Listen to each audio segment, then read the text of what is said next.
for checking out another weekly video that I'm doing live with my good friend 30 and Still Gaming, and this is going to be a Reforge recap, combing over everything we talked about this week. The Xbox Series S, the PS5 Pro, Starfield, what's going on with the marketing, no playable demo at Gamescom. We have Path of Exile setting its sights on Diablo 4, and I think Mike's not playing Diablo 4, so we get a lot to talk about and recap this week. If you missed the shows this week, this is a great segment on Friday to watch to get caught up on everything that we talked about. I'm going to end the previous stream and bring everybody over. We actually talked about Baldur's Gate 3.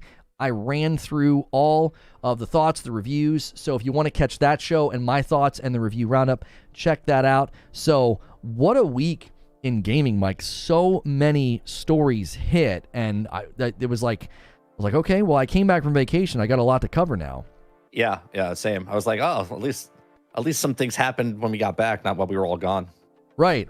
And some things happened while I was gone that I didn't even get to cover. And you know, so we're not going to really, if we've got time at the end, we might get into some of the changes to Game Pass and stuff that I tried to cover when I got back. But this week, it's continued to heat up, and it is relevant to today. The show that I just came from, Baldur's Gate 3, the Xbox Series S continues to land in the headlines, and they can't escape it, because I had people trying to say when the story first broke that Baldur's Gate 3 wasn't going to be coming to Xbox until they could figure out getting split screen to the same standard on the Series X and X. I had people telling me it's not the Series S's fault. Larian comes out, confirms it's the Series S, and then we had people trying to spin it this week saying, well, it's not the Series S. They've admitted it's their own lack of resources, and they leave out the fact that it's their lack of resources when trying to tackle the issue with split screen on the Series S. To the point that a guy from Remedy tweeted, he is the communications director at Remedy, and everybody dismissed him because he said, hey, man, it's a pain. The Series S is a pain. And then a guy from Larian, the director of publishing, appreciated his tweet, even though people tried to dismiss him. Where did you land on this and what this is doing to those who own Xboxes? I mean, I think a lot of people, when they make a purchase of something, right, you want to make sure that you bought like the best thing. And people that bought the Xbox Series S, which I have one, and I have also a Series X, one for my son, one for me. I think people don't like when you talk bad about something. They're like, there's no way it's because of the Series S, but that's exactly what it is. It's about the Series S. They came out and they even said it is the split screen, but it's also Microsoft's policy that they want both things to come out at the exact same time. They don't want to release it on the X and then later on the S, right? So they wanted to both work on both things, and it's working on the X. It's not working on the S, and that's what's holding it back. These are facts, right? They're having problems making split screen work correctly on the S, and because Microsoft's policy is that they want everything to come out at the exact same time, that's why it's not on Xbox right now for both systems, right? Right, and I think this is being seen as, oh, this is a one-time issue, but it's not a one-time issue, because Halo Infinite had to abandon split screen as well, and I believe they just didn't tell us that this was the reason. Right. Yeah, I can see that. I can definitely see that, because when there's smoke, there's fire, right? If you see it happen for one thing, you're like, well, they didn't tell us, and obviously they don't have to tell you, but you could assume, because you have evidence now that this is being held back for one reason, and same kind of technology for split screen over there, so you just assume it's the same thing. Well, and when the first announcements of the Series S came out late 2020, immediately in September of 2020, the guys from id Software, the guys who make Doom, they weighed in. 3 different lead engineers, like really big guys there, said this is going to be a problem. This is not an ideal situation. Many people have weighed in and said it's not as simple as just lowering resolution. The marketing of the S said it's going to be exactly the same as the X, basically just at 1440. And so the guy from Remedy says, I feel Larian's pain on the Series S. It's not about, quote, just optimize at the end, LOL. He says, nah, you have to take into account the technical limitations from the beginning of development. Nobody really wants to think of that when you start making your game, when everything is possible. Given that reality, okay, that from the very beginning when you're making a game, you've got to consider the S. I want to talk about this in 2 ways. Now, we have other things to talk about, guys. PS5 Pro and Path of Exile and Starfield. So we're not going to this isn't going to be the entire show, but I start with this because this seems significant for Xbox going forward this generation. That, number one, I want to talk about their own titles having to grapple with this, but then there's all the questions about third-party developers. So let's just first start with their titles. They've got big names under their hood. Where do you land seeing that, okay, every game coming out then for Xbox first party has to take into account from the very beginning the Xbox Series S? Yeah, I'm going to have a question to your question, right? Because I know there's a lot more smarter people in chat about technology as far as the way computers run. Like, so if you have a 4090, right, or a 3060, or if you have a 960 graphics card in your thing, in your computer, is it the same type of situation where if they're making the game, they have to make it for the lowest tier? This is why they have the recommended specs, and this is why they have, the max specs, or what you should, whatever, the low tier specs. Isn't it the same way for consoles now? Because there's two different systems for Xbox, technically they're doing three, because they want it to work on PC, they want it to work on the Xbox Series X, and then they want it to work on the S. So if the S is, let's say that, I don't know, 1080. Let's say I don't know what the comparable graphics card is. I'm sure someone will say it in chat, but like, if let's say it's a 1080 graphics card for the S, that's the low tier one. You have to make it run on that, and then obviously they make it work for the other ones because they have to downscale it for that. But they have to work. Isn't that the same way it works if it's just a PC game that's working on the lowest graphics card all the way to the high tier graphics card? Yeah, so there's two things I want to say to this. Number one, there have been devs that have weighed in and have said no. Scaling on PC is actually quite a bit different, and in some respects, I think it might even be a little bit easier. The other thing with scaling to PC is, let's say you're making a game. You get to determine what the floor is. You could say, yeah, we want to do all this stuff. That's not going to work on this generation of video card and down. So you determine the floor as the developer. You can't do that with the Series S. It quite literally is the floor from moment one. It's an unavoid. Right. It's something you cannot avoid. Well, now to answer your question, I think that with Xbox titles, I'll drive this off the cliff because they don't really care about the games, right? They're not selling the games. The games are selling the console per se. Like, you have a game, you want to play it, you have an Xbox X or S, you're going to buy it. But all of these games for first party, for their games, is all about Game Pass, right? So it doesn't really matter if it's top tier, if it's like a Starfield coming out at the high end, or if it's a low tier as Redfall was.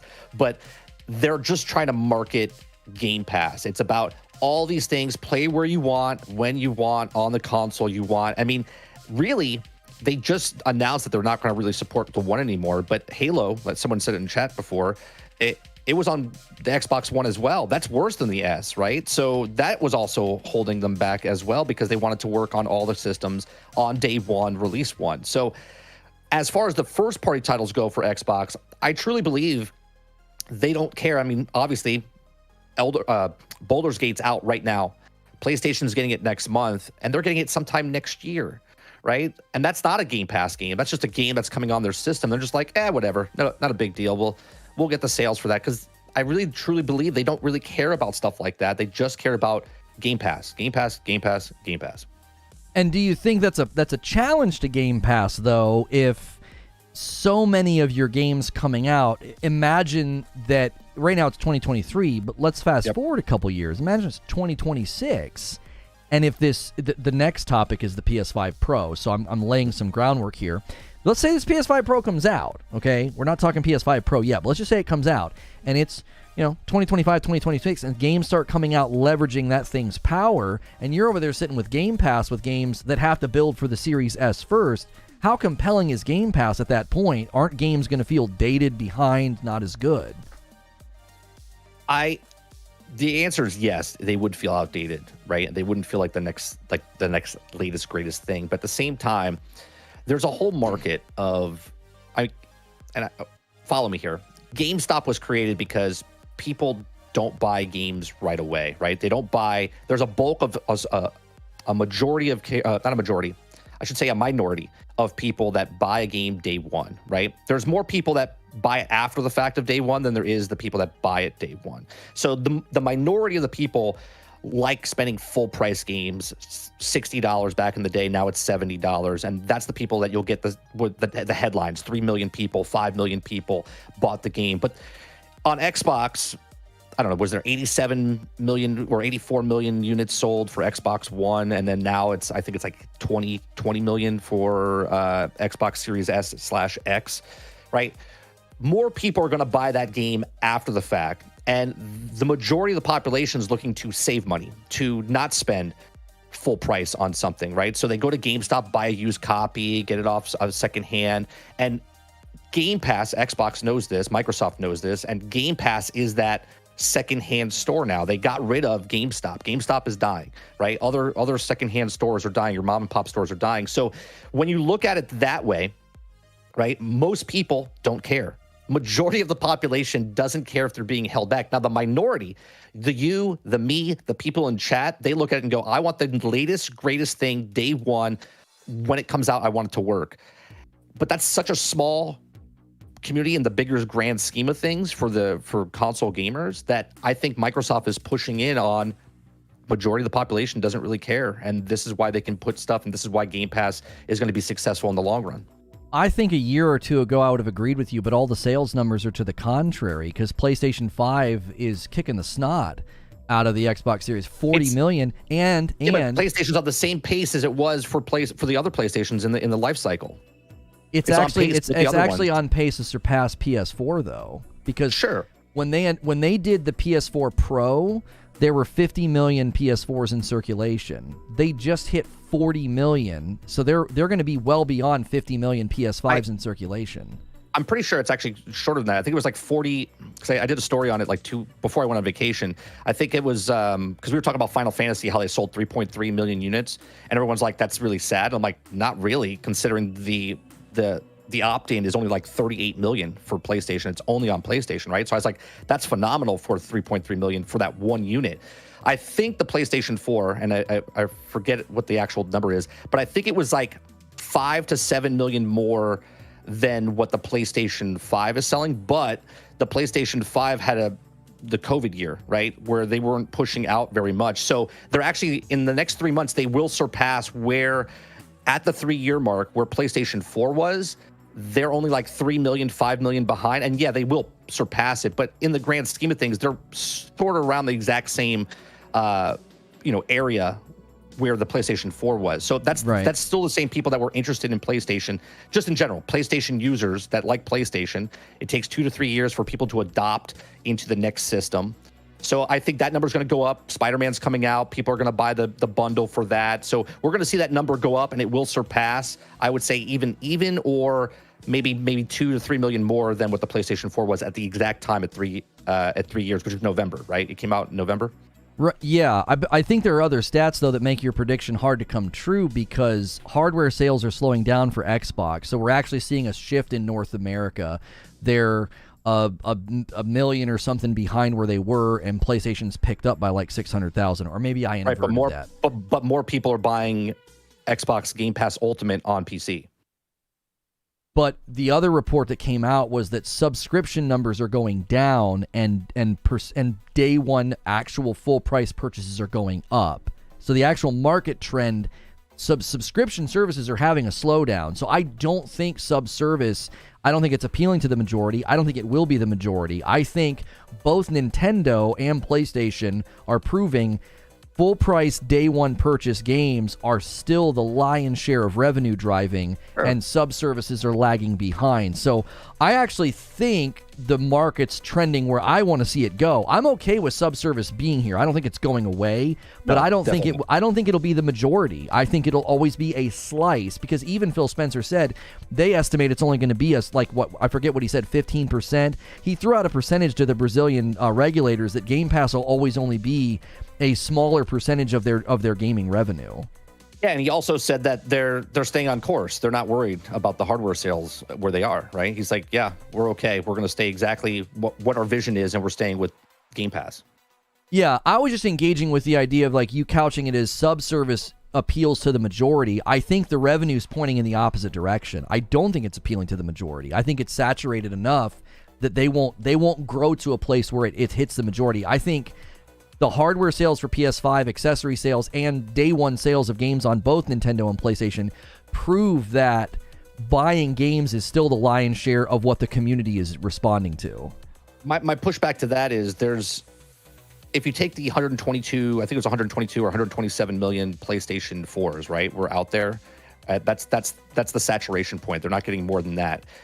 Even if PlayStation 5 gets all the way up to 150 million PlayStations, right? That is going to be a fraction of what Microsoft is going for between mobile, between PC, and between console, right? They don't care about just the one console. If you're going to compare console to console, yes, PlayStation wins all day long. Okay, they have been since before the like PlayStation 2 days. The only one I think that was close, I think, was PlayStation 3 to Xbox Series or 360, if I'm not mistaken. It was like 3 million or 4 million. It's like 87 to 84. It was like a real close one that year, even though PlayStation still won. But overall, that's the saturation point for PlayStation. Hence why they now sell their game to PCs, because they're trying to get that extra Spider-Man income. They're trying to get the Last of Us income. They're trying to get that extra PC players. But overall, Microsoft is going to grow, and they don't need that 200 million, even though they only have let's say they sell 80 million Xbox Series X's and X's. They still have an additional 20 million, 40 million, 50 million off of PC Ultimate, right? It's literally 3-to-1 right now for Xbox Game Pass to normal Game Pass to Ultimate Game Pass, right? There was just a stat that came out that they make $400 million off Game Pass with just 25 million people, right? With 25 million subscribers, 70-80% are Ultimate users, and like 5%, or I think it's like 7 to 10% or I'm sorry, 30% are the regular users. And now they just moved, which I think we're going to talk about the core, or no, we're not talking about the core. Game Pass Core is coming out, and they're moving everyone from Xbox Gold to the Game Pass bare minimum, level at the base price. So that number's going to go up. I will certainly make allowances for once mobile and cloud are included, it boosting their numbers, but I think the real danger there, I've continued to say that cloud gaming will become endemic, the way that cell phones became endemic to daily life. Yes, agreed. I think cloud gaming is a long way away because of infrastructure, though. I don't think it's appealing to people when they get any latency or lag. They're going to say, I don't like this. They'll immediately walk away, and they won't come back. It's going to be a hard sell to get them to come and to get them to stay, because if they have any latency or lag, then they're not going to want to do it. Because people keep saying, like, oh, well, GeForce Now will have better performance than the PlayStation 5 Pro. And it's like, if there's any latency, compression, or artifacting, people are not going to agree with you. Depending on where they live, their city, their neighborhood, cloud's sort of dependent upon that. So when they get to that point, yes, I think Microsoft could have this sudden onrush of people who are doing Game Pass on their TV, on their phone, on their iPad. I'll always make allowance for that could be a big push, and that seems to be what they want to do with ABK and King, like they want the King Mobile inroad. However, with subscription service slowing and plateauing on console and PC, I would imagine the same thing's going to happen in those markets. You're going to hit saturation points. Sure. And the big danger is that when you hit saturation points, you'll be facing the Netflix conundrum. We can no longer invest large sums of money into our first property because our sub numbers aren't going up anymore. Talk about that all the time. Yep. So that's always a danger facing the Xbox ecosystem, is if you're leaning so heavily on subservice will always plateau. It has plateaued on console, according to Phil Spencer. They're trying to edge into PC. I think it's why the PC offering's better. It gets the EA Play included. It doesn't that's why it's 3-to-1. Yeah. And it didn't get the price hike, right? Well, it did by $1. It's like $16.99 now instead of $15 or whatever, $14.99. If you compare base Game Pass of $9.99, it went up to $10.99, but PC Game Pass is still $9.99. It didn't get the price bump for some reason. Just the PC. Yeah, just not Ultimate. Yeah. So real quick, I want to answer some questions real quick in chat, right? People are saying, oh, this guy loves Game Pass. Those of you that are saying that, you have no idea who you're talking to, because if you came to my channel, you would know I shit on Game Pass all the time because I don't think it's good for the gaming industry. I'm making points because that's what the question is. So settle down with the Game Pass lover speak. Just like you say that Lono is a PlayStation pony. All right, you're taking a small glimpse of what it was. I also said it wasn't that their mobile market. I said that Microsoft is going for the mobile market and they're also going for the PC market. It just so happens that the PC is part of Game Pass. So listen and clear out your ears when I actually say something. Yeah, we don't abide that. Like, we're having a conversation. Like, you don't need to accuse the guy of being a fanboy. Like, I have Game Pass. I think Game Pass is an amazing value, but I also think economically it plateaus, which means it faces challenges. Now, I want to get to the PS5 Pro, but very briefly, I do want to touch on this Xbox Core issue, the Game Pass Core. Yep. Don't you think they just really hurt some of their marketing punch because they can't say play it day one on Game Pass? They can't say that anymore because there's a branch of Game Pass now that's like its own 25 catalog thing. Now, I had people telling me, oh, they'll just put an asterisk, play it day one on Game Pass, like asterisk, but not on Game Pass Core. Do you think that is it related at all to how when Starfield was out there, they weren't really promoting Game Pass with it anymore? It wasn't in the trailer. It wasn't on their splash page. Like, you had to really dig deep to be like, hey, is this thing coming to Game Pass? Were they worried that, oh, yeah, we're going to do this thing with Game Pass Core before Starfield lands, and that kind of muddies their marketing waters? Yeah, it does, but at the same time, PlayStation Plus does it, right? They have the 3 tiers, and Xbox is like, well, we should do the tiers, because I think when you pay $70 billion for a company, more numbers, chat, stay with me, $70 billion, you're not just getting it for Call of Duty. You're not just getting it for the mobile. I think they're going to take Activision's games and they're going to put them behind a pay tier, right? Because I said this last night on my podcast, I think they're going to take, just like ESO is behind Game Pass with no subscription model, like you just can just play ESO. They just did this. They signed that deal with Final Fantasy, which I don't want to cross yet.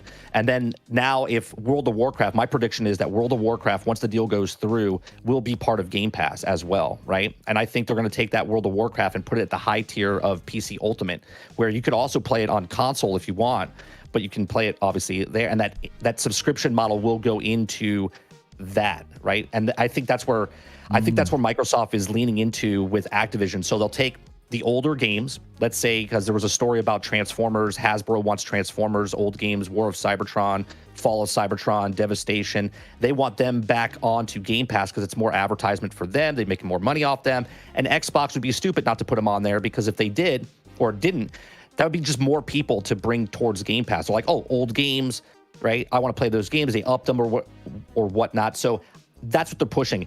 A lot of people are talking about Starfield's not being advertised, but they're not advertising video games anymore. They advertise Game Pass. And now with this core, I think once Starfield comes out, they'll start advertising the different tiers of what you can with the family plan and whatnot. But they're just waiting for that Starfield to come out, because that's the flagship right now for Game Pass. This is going to be precedent of what Xbox is doing. They've admitted it. Halo's not their franchise anymore. Starfield is this game that everyone's been waiting for Bethesda, so they're riding on the coattails of what this game potentially could be. Well, and somebody in chat saying Captain Crunch's Core is just rebranding of Gold, nothing more. Yep. That is such an oversimplification. It's not just a rebranding of Gold. There is now a piece of Game Pass. It's called Game Pass Core. Yep. Game Pass Core that does not get day and date. It does not get day one. It has a 25-game catalog. It's only $1 less than Game Pass Console. It's $9.99, and Game Pass Console is $10.99. So you can say, oh, it's just a rebranding. No, it's not. It's now a new part of Game Pass. Yep, it's to push you to get that. It's just one extra dollar to get that next tier, right? Well, and this is where it gets really weird. Game Pass Core for $9.99 includes multiplayer, online multiplayer, and for $1 more, you lose multiplayer. Yeah, I don't know why I think that's worded wrong. I don't know if they messed up with that. It's because they already have it. They can't just take that away. That'd be a nightmare from optics standpoint. Like Xbox Live Gold, it's like, well, they're paying for multiplayer right now. You can't just take that away. So they're changing it, giving you 25 game catalog instead of 1 or 2 games a month. And then if you upgrade to Xbox Console for $1, you lose multiplayer. You got to go to Ultimates to maintain your multiplayer. I think that the offering for Game Pass is so jumbled right now. I anticipate changes. And the thing is I told people, I said, either at E3 or after, it's not E3 anymore, but at Summer Game Fest or after, they're going to make changes to Game Pass. And I believe this is the ground level floor that they're setting. They're like, we're going to set up, like you said, like set up tiers. And if they get Activision Blizzard, I think you're right. I think that catalog goes to Ultimate. They'll raise the price of Ultimate. I think Ultimate's going to end up in the $20 or more range eventually. Yep. And they're turning on all these old games. Call of Duty and stuff. Yeah, they opened up all the serve. Yep. They're getting ready. They're getting ready to say, yeah, Activision Blizzard, every game, every old Call of Duty, every old this, every old Transformer, it's all up here at the Ultimate Primo package. And then they'll justify raising the price. Yeah, I mean, I've said it for years. I don't think the price is going to go up dramatically, like right away. But like you said, I think it will be like, let's say 5 years from now, it could be like $20, $25. You know what I mean? Like that's, and I always ask my chat, I was like, what would you pay for? Like, how high can Game Pass go before you're like, yeah, it's too much, you know? I don't know. I think a lot of people would pay like $30 or whatever, because they're just like, yeah, if I pay $30 a month, that's only $360 a year, and I buy so many games a year, so that'll still be good process. I'm like, my thing's $20. If it goes over 20, I don't think I would pay for it anymore. Yeah. Well, and Eugene's echoing it. It is just rebranded live. It's the same pricing structure as it is now. I know, but you can't hand wave and say, oh, it's just rebranded live. It is. I cannot stress this enough. It is now a part of Game Pass. Game Pass is no longer this day and date marketing beat. It's now like a pricing structure tiered thing. They're laying groundwork for that. You will never convince me, oh yeah, this is just rebranded live. Yeah, they rebranded live with Game Pass. It's now in Game Pass. So all of their lingo, language, and packaging and marketing about Game Pass has to change. If they send out a tweet and say games coming to Game Pass, they have to stipulate that core is not included. Like, I think Mike's right. I think tiers are coming. I think games will be excluded. I actually even think day and date will disappear unless you're on Ultimate. For sure. On Ultimate. Yeah, absolutely. Right? Yep. If you have Game Pass, you can play the game like a week after, but if you want to play it like early access 5 days early or whatever, it's going on Ultimate. Yeah. Now, one thing we left out of the discussion with it's tied up with the Game Pass discussion, as you kind of need to be on Game Pass to be successful on the Xbox ecosystem. Really large publishers and developers avoid Game Pass. Activision's on record as not wanting to do it. But also the Series S is in this discussion. Because I said there's one aspect of the Series S that is worrisome to me. It's all that property that Microsoft owns. Hellblade, Doom, Elder Scrolls. You have all these amazing pieces of property, a brand new Fallout. They have to pay their dues to the Series S first. What about third party? Third party developers, looking at what's going on with Baldur's Gate, looking at the public ridicule from Xbox fans, calling them lazy, acting like it's the devs' fault that this situation exists. Third party developers looking at that reality, combined with the reality that's already been brewing about developers and publishers not wanting to go on Game Pass. They feel like it's value destructive. Not all, but a portion of the publisher and developing world thinks that. Is Xbox setting itself up? It seems to me, this is my opinion, I want to know what you think. I think they're setting themselves up to be the most unappealing platform for third-party developers available. Third-party developers for AAA or just in general? I think AAA especially, but even indie titles have weighed in and said Game Pass is extremely hard to go on, because if you're a small little indie, you're competing, especially, let's say they get Activision Blizzard, you're competing with massive titles as an indie. Yeah, I read an article a couple months ago about the publisher that does Tunic. They said that when they got onto Game Pass, that was like golden for them, because it did really well for them. But they said 2 years in the cycle, it's fine. But once you go farther than 2 years, now you're year 3, year 4, it's going to get so saturated with other indies and then other AAAs and AA games that come in that it gets bloated. And I've said this, I think a couple weeks ago. Like, remember when we went into Blockbuster Video or Hollywood Video in the old days? And on Friday nights, you would walk in, they had that one section that was like the brand new games that came, or the new video, the new movies that came out for that week or whatever. And you went straight to that, and they had like hundreds of things. It was easy to spot.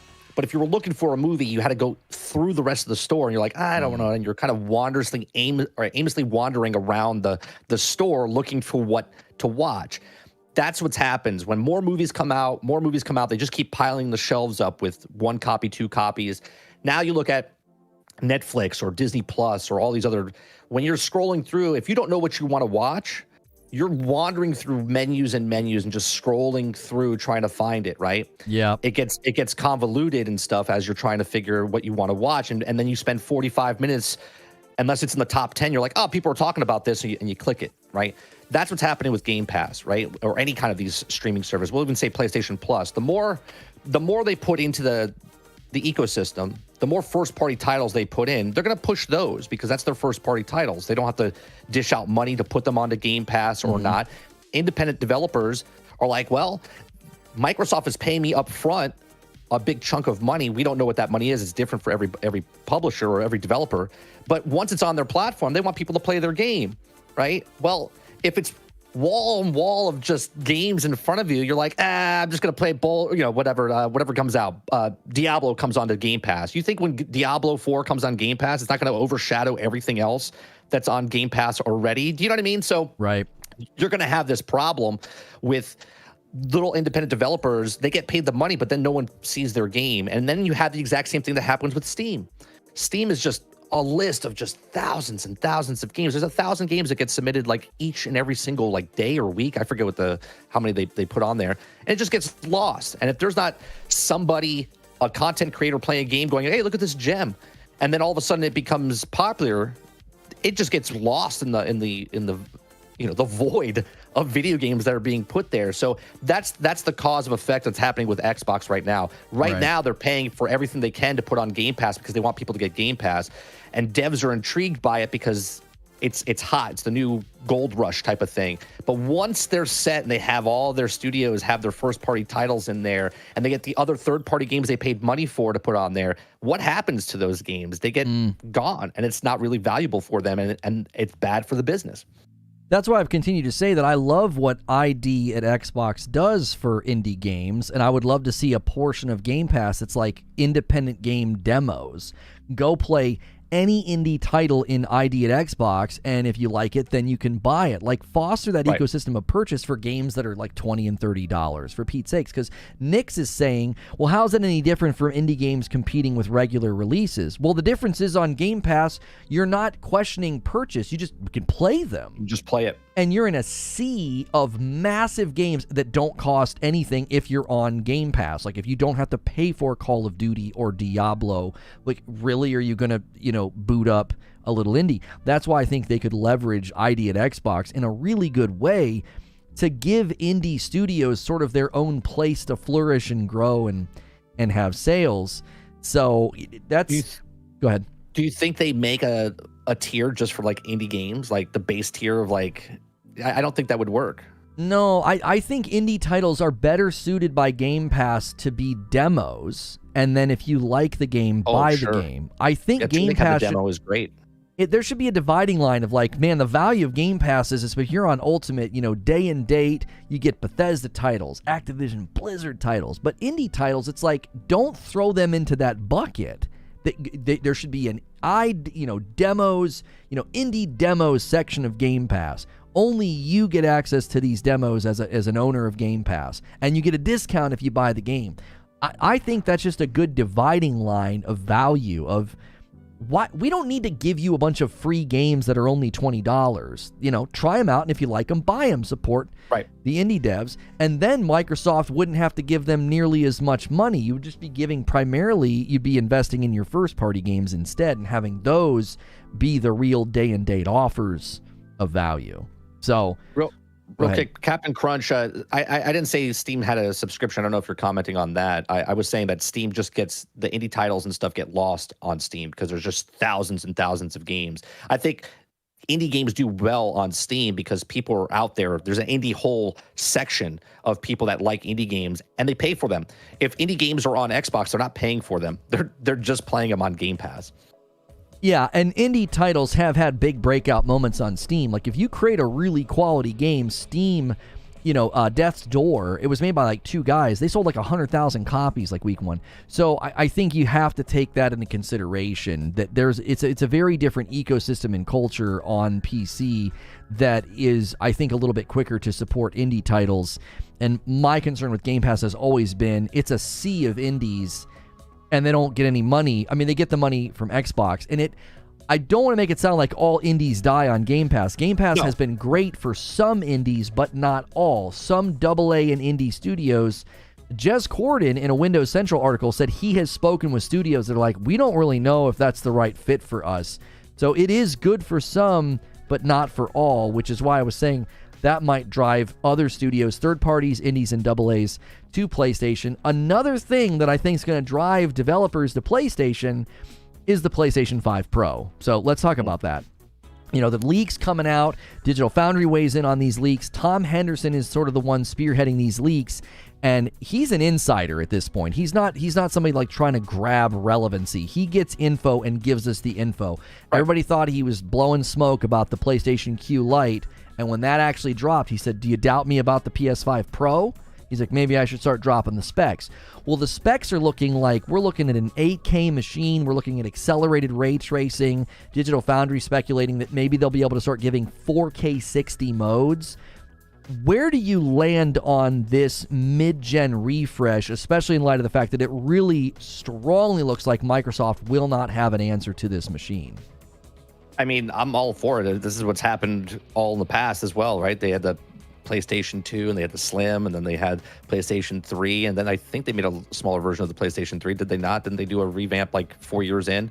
And then PlayStation 4 and so on. So I'm excited for it because I'm in a dilemma right now because I want a PlayStation 5 and I want Spider-Man, but Spider-Man comes out this year. But I don't want to buy a PlayStation 5 now because if the PlayStation 5 Pro is coming out next year, then I'll just wait 1 more year because I'm going to get better value for my money, right? Why would I buy the old one on the tail end, right? Because technically it's like a new system, right? Why would I buy the system now when the new system's coming out? And I'll just buy the new system when it comes out next year. So I want to play Spider-Man, but I also don't want to get the older PlayStation. I want to get the newer PlayStation for the PlayStation 5 Pro.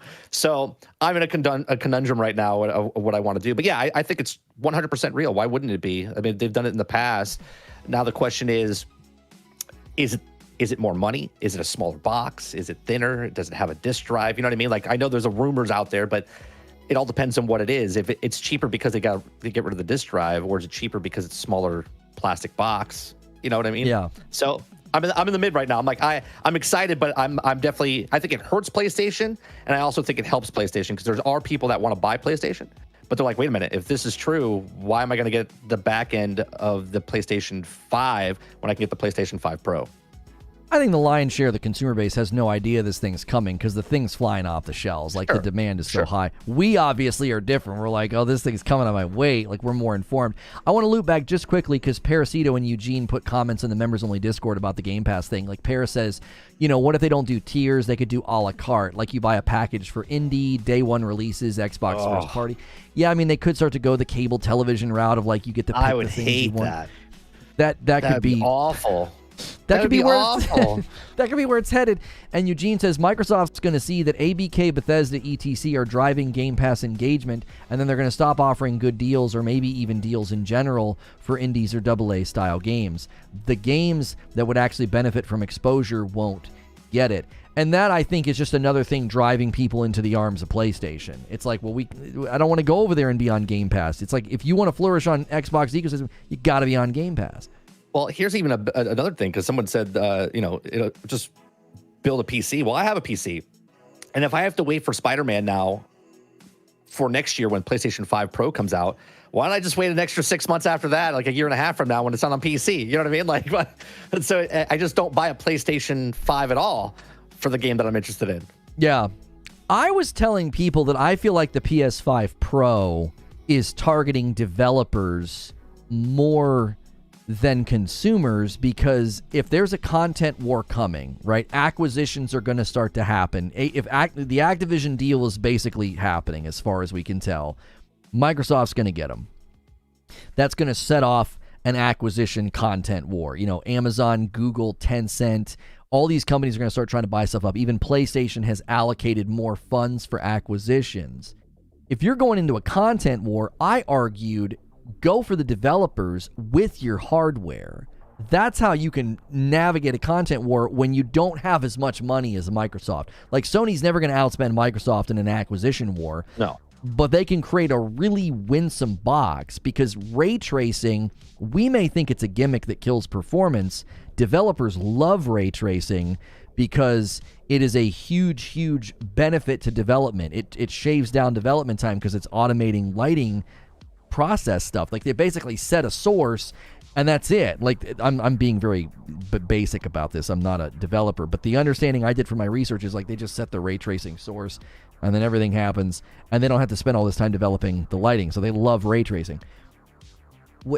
In the realm of developers, looking at Series S, X, Game Pass, all those realities, and then looking at PlayStation 5 just charging ahead with stronger hardware, where do you think developers land on that? Is that winsome to say, oh, their stuff's stronger, or is the Game Pass ecosystem more winsome? See, as just a consumer, I don't know where the technology is going in the next 3 years, 5 years, right? The developers do. So sure, the short term, you would think that going with PlayStation would be the win because that's a gamer's paradise. Like that, the odds end is just you look at PlayStation 5, it's a better console than Xbox Series S and X because of the S, right? So you're getting stronger. They make games, they make high-end games. If you want high-end games and stuff, you get PlayStation 5 with the fidelity, the controller, just everything. But the saturation point for those companies, if they just made games for PlayStation 5, right, they're limiting themselves because if you look at Final Fantasy, right, that sold 3.3 million copies because it was just on PlayStation 5.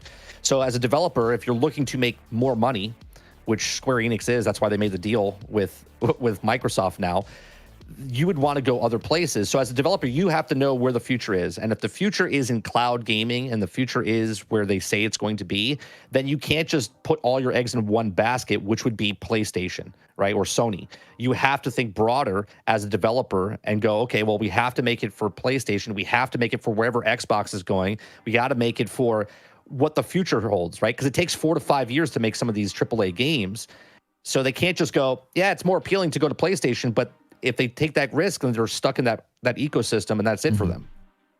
Yeah, I think the cloud gaming could be a factor, but I don't know if it's going to be a factor in this gen. Like, if we're doing a mid-gen refresh, I think the PS5 with accelerated ray tracing and more power, that'll be more impactful on what developers and publishers think, as opposed to cloud. Now, next gen in 10 years or whatever, and I think cloud starts to become more of a factor of developers and publishers might say, I don't know, that Xbox ecosystem, Game Pass, cloud gaming, game anywhere, that is perfect for our game, especially if infrastructure catches up. Like, if the internet infrastructure catches up and cloud gaming is not, worried about latency, I think that's going to be a huge... That's always the dependency in my mind on cloud gaming getting anywhere is infrastructure, because if not... All it takes is one bad experience with cloud gaming to make somebody say, I'm not doing this. This is really unenjoyable. It's kind of like my wife with VR. She would never, ever buy a VR or VR game, ever. Why? She had one bad experience with VR. It made her motion sick. So she's done. She'll never do it again. One bad experience with cloud gaming could be very similar. It's like, it was latent, it was buggy, it was laggy, I kept dying, it was really weird, and then just won't go back because native hardware is not going to do that. Box sitting in your living room. So on the subject of the PS5 Pro and 8K, Digital Foundry was like, who cares about 8K? Why would you even market 8K? Yeah. Where do you land on 8K? If that's a buzzword we start seeing next year, like PlayStation 5 Pro, 8K gaming. This is the same problem. I worked in the film industry, and I was being trained on 8K cameras back in 2007, just to let you know. In 2007, I was working in cameras with 8K. Well, what was on TV in 2007 that could do 2K or 4K? Nothing. The only thing that you saw, I think back then in like 2010, around that about, I think the Tonight Show was being filmed. But if you didn't have a television, right, that supported that, then you weren't watching it at that 2K, 4K anyway. So this is just to fluff the number up, right? This is to get you excited. Oh, 8K, right? Right now, there's things on your Xbox Series X and PlayStation 5 that can run 8K, right? But they don't do it because there's nobody that can do it. I actually looked into this. 8K support hasn't been turned on for either box. Did you know that? They haven't even turned it on. Because there's nothing being made for 8K. There's one 8K game for the PS5. People bring that up all the time, by the way. I'll talk about how like the Series S marketing was super dishonest and, Xbox privated a video because it's just such a misrepresentation of the box. It's this close to being like class action worthy, right? Like people bought this box thinking they were getting something. You sold them a bill of goods. People are always like, well, there's 8K on the PlayStation box. I'm like, yeah, but they never marketed 8K in any of the commercials, advertisements. It's on the box because it's an 8K capable device. Eventually, they'll turn it on so that if you buy an 8K television, your device can, I guess, run 8K movies, right? Yeah. But the PS5 Pro, according to the leaks and rumors, they're talking 8K, and this was the angle that nobody thought about. At least this is what I was compelled by this argument. If you start distributing PS5 Pro dev kits right now, it's 2023, and then let's say they really distribute them even more next year, 2024, and they start making games that land 4 and 5 years later, you're going to have games landing in 2028 that are 8K, and that's when it's going to matter, right? There'll be more TVs in the market. There'll be people saying, hey, man, 8K is the new thing. And I know people are saying the difference between 4K and 8K is minimal. That doesn't really matter in a luxury market. The new and the shiny and the better is what matters.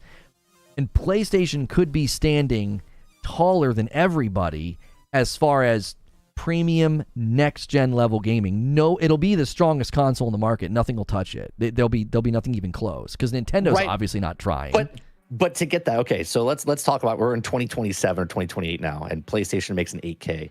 Now you're paying, let's say, $600-$700 for the console, right? Let's say you're paying, or let's just say it's $500, just like it is now, right? Inflation, whatever, it's the same. So it's $500, but now you have to go out and buy a television set, and the television set for 8K is going to be like $6,000, right? So to get the system, to get the thing, and then you have to get the cables. You got to make sure that cable is the right cable to produce the 8K, right? The one they give you is not going to be the best one, so you're going to have to go out and buy like the monster cable, whatever, with the gold inlay or whatever. And we're talking about the hobbyist here, right? The person that's going to get this whole thing and set it up in their house. So you're going to wait for Spider-Man 7 to come out on the PlayStation 5 at 8K with your $10,000 television set. Get out of here. No. The percentage of people that are going to do that is, I don't know, like 2%, 1%, 0.5%, right? It's going to be so minute and ridiculous that no game is going to be out. They're going to be like, and they're going to sell. They're like, we have Spider-Man 7 or Spider-Man 8 in 8K on PlayStation. Like it's not going to be worth it. It's going to be absolutely ridiculous, but it's going to be a selling point. Yeah, sure. I thought the same thing about 4K, and 4K is so normal now. So I wouldn't be surprised if we walk into 2030 and 8K is way more common and cheaper. Right now, if you want to buy an 8K television, it's like $2,000 to $4,000. It's like nobody's buying those TVs. Well, it's better than the $36,000 it was 10 years ago. But you don't think that'll change in 7 years? Like 7 years from now, those 8K TVs will be super cheap. Sure, exponentially the technology moves faster and faster and things go down. But yeah, I don't know. I don't think. I don't think that's going to be the big sell. I think a lot of people will buy it because it says 8K and they'll plug it into their 4K television and say, look how good it is. You know what I'm saying? It's the exact same thing that happened. It's the exact same thing that happened when 720p came out and then 1080p came out and so on and so forth. People are like, hey, you see this?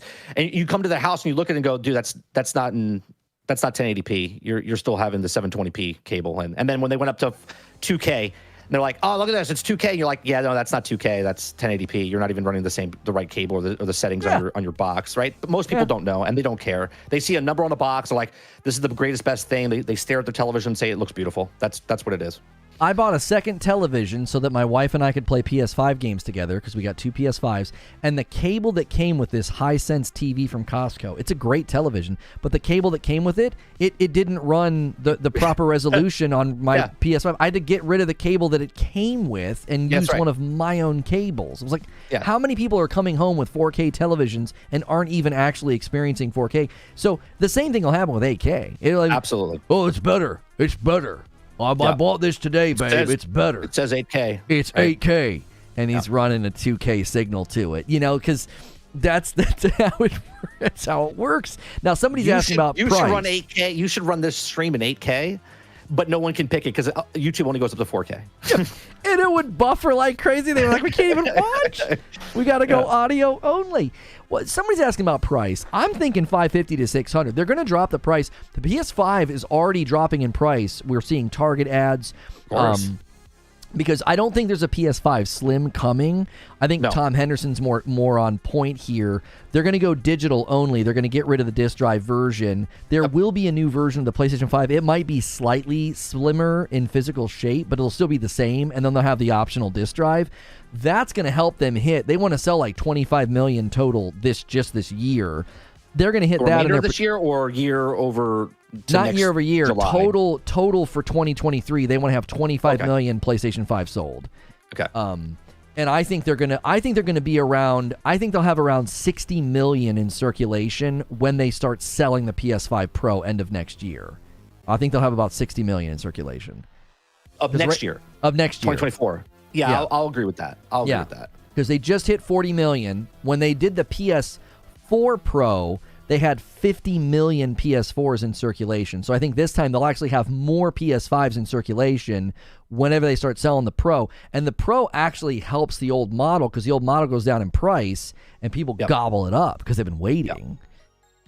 And I think this year they'll end around, but they have 40 million now, and we're in, that was the end of July. I think they hit, I'll say 47 to 50 mil by Christmas. This year. Okay.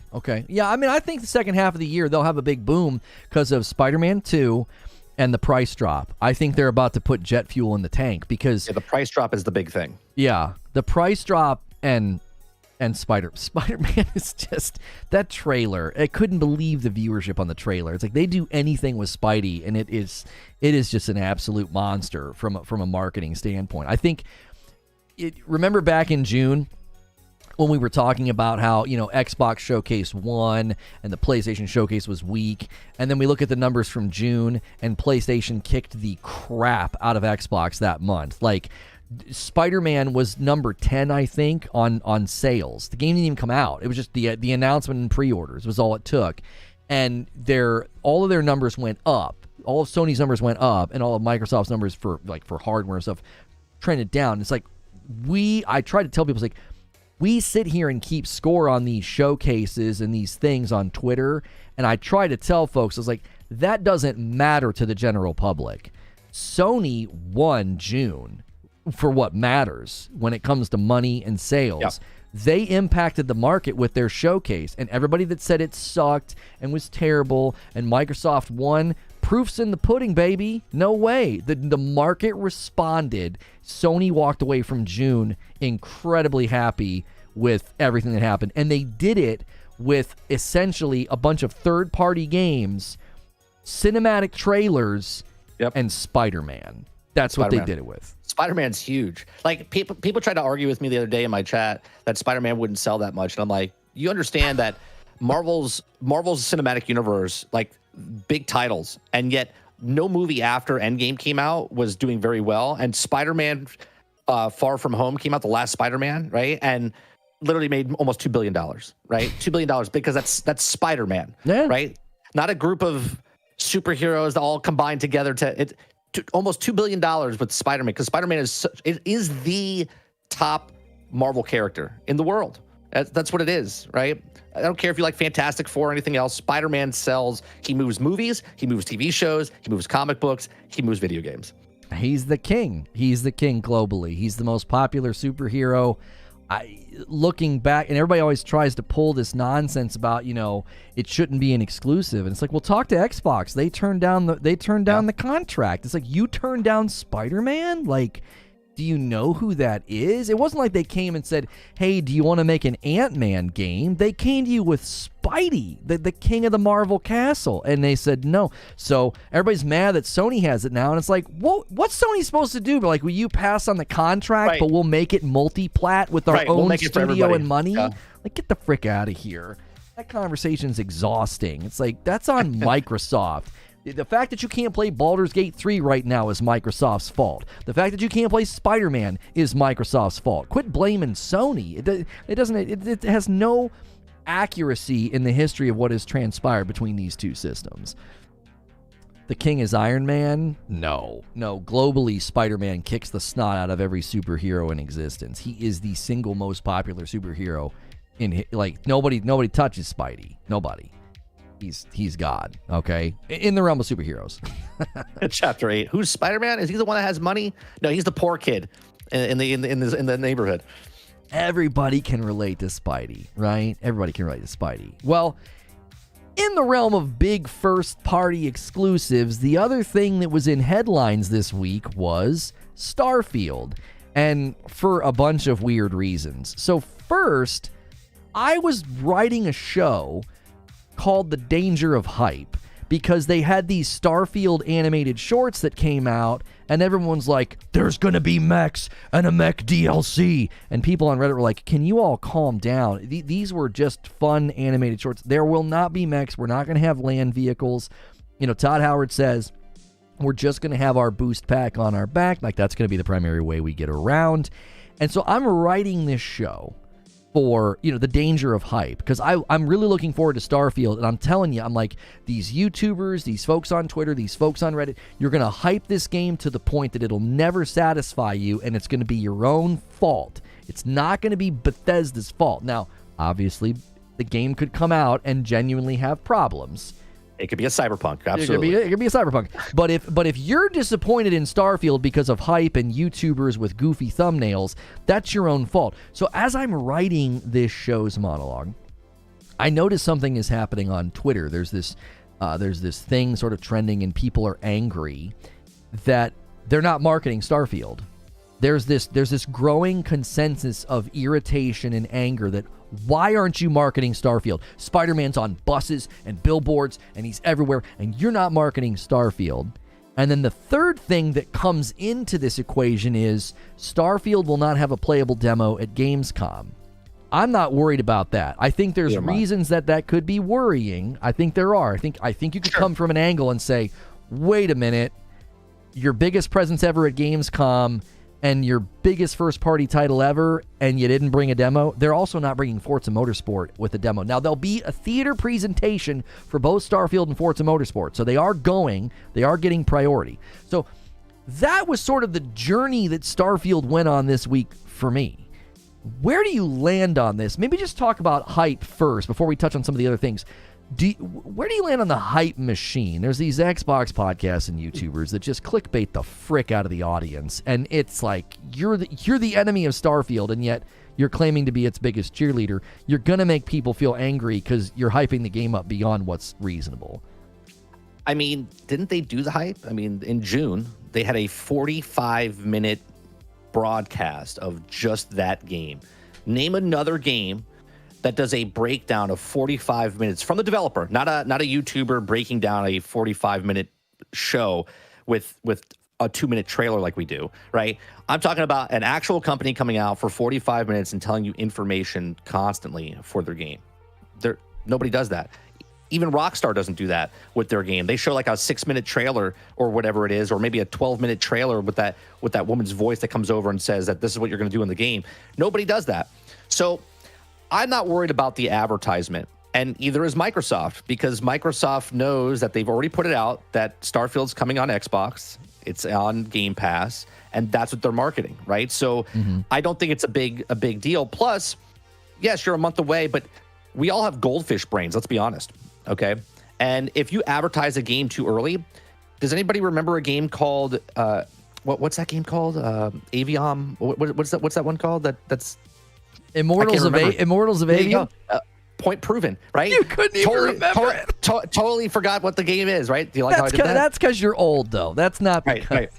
No, that's part of the plan, right? So people forget about it, and is it out yet? People are like, I don't know, is that game out yet? I don't think it's out yet, right? And that's the point, right? People have goldfish brains, and they forget things like that. So Starfield, we're what, 3-4 weeks out, right? Or I think we're a month out from, because it comes out the 6th. I think in the next 2 weeks, you'll start seeing more advertisement for Starfield. Right? I agree with that. Yep. Because it's about now. Okay. So as far as Starfield not being at Gamescom for a playable demo, I said this on my show this week. I was like, I'm not worried about it because it's a huge open world game. And I think, and I'm not defending them in any way, just that one, it doesn't want to overshadow everything else that's at Gamescom. They have other games. I think they have like 24 games or something, 22 games that are going to be in the booth. 30 playable games at their booth. 30. There you go. 30 playable games. And if you have Starfield there for the public to play and not the 32 games, it takes away from the other 32 games. It overshadows the other games because everybody wants to play Starfield. Okay. Hence why they're putting it behind closed doors for the media or whatever else to hype it up that way. They'll capture footage. They'll talk about, they'll run articles for it. And that's just a week before it comes out. Yes, you can look at it and say, well, they're not showing it and they're hiding something. Absolutely, you can go that way, and we have proof because they've done it with other past games in the past with Cyberpunk and I think Fallout 76 did the same thing, if I'm not mistaken. They hold it close to their chests. They did it with Redfall. They send it out to certain people. They hype it up. That's the broadcast now, right? You're not getting this traditional on the billboard, on the bus while you watch TV because a lot of people cut the cable. They don't have commercials, so you don't really see it. And if you have ad blockers and whatnot on YouTube or pay for YouTube Premium, you don't see ads as well. So you might not see these ads. So the way the ads now run are people talking like you and me, even though we're not paid, but talking about the game. It's just this organic, like advertisement, guerrilla marketing per se, of what these games are going to do. So I don't think the not showing up at Gamescom to have a public beta or demo is concerning. I have more concerns for the Forza Motorsports than I do Starfield, because Forza Motorsports, they've been hiding, didn't tell us anything about it, showed a little bit of it, and now it comes out in October and they're still not showing it to the public, and that's not going to overshadow the other games. So it's a little concerning about that game, because that game was supposed to come out before June and it got delayed after, right, to the second half of the year. That's more concerning to me than Starfield.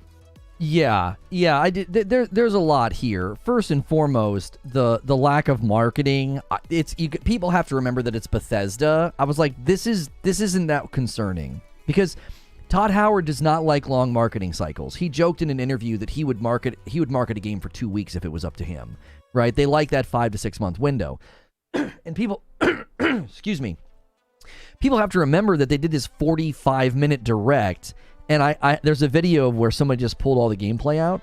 It's 25 minutes of gameplay, okay? Right. Now, yes, it's not raw, as in, like, uncut, somebody sitting there playing, right? It's clearly, I think, PC gameplay, and it's very curated and sliced up, but it's still 25 minutes of gameplay. It's like, you've seen a lot of the game, and I agree with you. I think they heat up the marketing halfway through this month. I think that'll be more effective.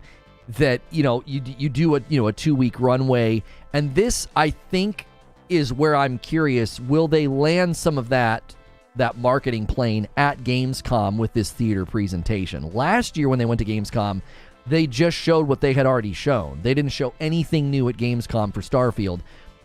That was a little bit more understanding because it had been delayed. Now that Gamescom is literally the week before the game comes out, I would anticipate this theater presentation being new stuff. I mean, that would be where I would lean. So I anticipate us getting a lot of great stuff mid-August all the way to Gamescom. Now, on the subject of there being no demo at Gamescom, I don't think it's concerning at all. I think you could look at it and say, now, hang on a minute. Is this going to be another Redfall? Are you going to let a bunch of very hand-picked people play your game? We got Paris on some podcast, the Kind of Funny podcast, saying, he spoke to somebody anonymously. Somebody, I saw that. Yeah. And it's like, he says he's feeling very good about the game, but he says it's going to be interesting to see how the game reviews because of the sheer size. And that's something that I brought up. Thank you so much, Borbs, for more members being gifted. That's something that I brought up. I was like, how do you demo a game like Starfield? Like, what are you going to let people do? Do a mission on a planet? Right. And then, like you're saying, there's 30 other games. Everybody's going to be lined up to play Starfield. That's a logistical nightmare. It's like nobody wants to play these other games. Everybody wants to play Starfield, and you're going to have to time everybody. Here, right, we have 10 minutes to walk around the ship or something. You know what I mean? Play 10 minutes. It's like, I didn't get anywhere. I just walked, right? Like, I went to do the mission, and then my time is up. So I could be... it's easier for me to see why you would not do a demo than to be like, oh, this is hyper concerning. But I did have this caveat. I said, listen, if the runway to Starfield is the same hand-picked outlets that were fluffing up Redfall, right, and you're not giving it to everybody, buddy, I'm gonna have a bunch of red flags. Like, no, absolutely. You better have this in every outlet's hands right now so they can play the snot out of it. Well, maybe not right now. At least give them a week or two to play the game. Like Baldur's Gate 3 went out to people and they had a week to play it, right? The full version. Yeah. Game this size, man. Give people a week or two. Have that embargo. Let this game prove itself. You lock this thing down to a couple of outlets and the embargo's like day before, midnight hour. Oh, I'm going to be super concerned about this game if that's the case. Well, didn't they just do the embargo? I know they did Act 1 for Baldur's Gate 3, but no one could do reviews until the game came out, correct? It was the same type of thing? Well, it was early access, so they gave people I guess you would call it the 1.0, the full release of the game they allowed review outlets to have a week ago. Okay. Well, Starfield, if they come out and Skill Up or all the other outlets, or I shouldn't say outlets, but other content creators out there come out and say, well, I got to play the game, but I can't show you my footage, that's concerning to me as well, right? If they can't show their footage and they're like, well, they don't want you to ruin anything, because that's down to the actual creator itself, right? If you're a good content creator, you don't want to spoil it for everybody else. So if you played certain things, you would edit around and make sure you don't see like bosses or end type of things and just talk about it with that playing in the background. But if they come out and say, yeah, Bethesda wouldn't let us capture anything at the event, so this is footage that they captured, that's a little concerning to me. I don't know if it's concerning to you. Oh, it definitely is, because we never got, I don't think we ever got an adequate explanation for what happened with Starfield. Like, I was told that these guys explained I'm sorry, not with Starfield, with Redfall. With Redfall, yeah. Yeah, I don't feel like we ever got an adequate explanation. Why'd y'all come back from a capture event singing this game's praises? Like, minor concerns about performance. That game was a pile of trash. Like, what did you play? Because I have a hard time believing, if you played some better version, well, where is that? Where is it? Yeah, exactly. Where is that? So yeah, I am very much right now, I'm like not concerned, but I'm also very tentatively excited and looking forward to it, because it's like, this could go either way, man. This is a big game. There's so much that could go wrong. I had a guy debating with me yesterday saying, oh, this thing's going to chart top 3 in sales. And I'm like, how? Like, how is it going to chart top 3? It's got to overcome Hogwarts and Diablo and Zelda. And, like, yeah. It's like, just because it's on Game Pass, it won't do it. Right, that's what I was trying to explain to him. It's like the only major outlet that you'll be selling to will be Steam audience, and you think you're going to sell like 20-something million copies, but in 3 months, on Steam, I don't see it. Now, Lifetime, I'm sure it'll hit crazy sales, but not initially. No. And if it launches and is bad, the PC user base will turn on this very quickly. Everybody's like, oh, the modders will fix it. I don't think the PC user base is going to sit around and wait for that. They'll uninstall and get a refund. This game, it'll be like spoiled milk. They'll be like, no, we're done. Yeah. Yeah. If it struggles, and for me, that's why I want to go the PC route, because it's like. But even then, I'm like, I don't know what kind of performance I'm going to get. You got this AMD contract. They're putting out PC spec recommendations that sound like advertisements. It's like, well, what kind of a rig should I build to play this game? I'm on the boat right now where obviously I have Game Pass, but I don't know if I want to get it for Game Pass. And I've always said, who's going to buy it, right? The only reason I would buy it, and I would buy it on PC, I would get it for Steam because I know the mod community is going to do wonderful things with this game. So even if the game comes out and it's just in a terrible state, the mod community is going to make it like great, right? If it, like I said a couple weeks ago, if it's like a Star Wars mod and it'll get to be like Han Solo flying a ship or something, then I'm all in, right? But if I get the Xbox version or if I get the Microsoft version on PC, there's not going to be any kind of mods. There is, but sold to you by them themselves, right? So I'm like, should I buy it? Should I wait and see what people talk about? Is it going to be good or not? I don't know. I'm wishy-washy right now where I should get it. Well, Chapter 8 is in chat saying that, I had an NPC floating 12 feet in the air in the first 5 minutes of Baldur's Gate 3. If that happens in Starfield, people will say it's unplayable. I don't actually think I don't think people are going to be, like, ruthlessly unfair, that, like, if there's any minor bugs or glitches. What I'm saying is the PC audience is in a really, I think, how would I describe it? I wouldn't test their patience right now. They've had a lot of bad multi-plat launches this year. Yeah. Jedi Survivor, Wolong, you had the Last of Us PC port. They're not in a good mood, okay? If I'm a PC gamer, I'm not, don't try my patience, okay? If your game runs bad day one, I'm done. I'm uninstalling it, I'm getting a refund. Like, I wouldn't toy with that with the PC audience personally. And we don't really know what PC performance is even going to look like, given that a lot of people believe that we're looking at PC footage in this direct, and it didn't even maintain 30. It dropped into 20 FPS at times. Right.